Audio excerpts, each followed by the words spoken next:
Hi, ನಮಸ್ತೆ. ನಾನು ನಿಮ್ಮ ಕನ್ನಡದ ಹೆಣ್ಣು. ನಾನು ಹೇಳೋ ಕತೆ ನಿಮ್ಗೆ ಇಷ್ಟ ಆದರೆ ಪ್ಲೀಸ್ ಸಬ್ಸ್ಕ್ರೈಬ್ ಮಾಡಿ, ಬೆಲ್ ಐಕನ್ ಮಾಡಿ, ಲೈಕ್ ಮಾಡಿ, ಶೇರ್ ಮಾಡಿ. ನಾನು ಇವಾಗ ಹೇಳೋ ಕತೆ ಏನಂದರೆ, ಒಂದು ಹೆಣ್ಣಿನ ನಿಜವಾದ ಜೀವನದ ಕತೆ. ಒಂದೂರಲ್ಲಿ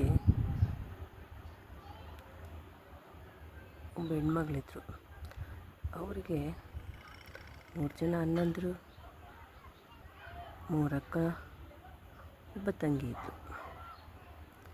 ಆದರೆ ಆ ಹುಡುಗಿ ನತದೃಷ್ಟೆ ಏನಂದರೆ, ಆ ಚಿಕ್ಕ ಹುಡುಗಿದ್ದಾಗೆ ಆ ಹುಡುಗಿ ತಂದೆ ತೀರೋತಾರೆ.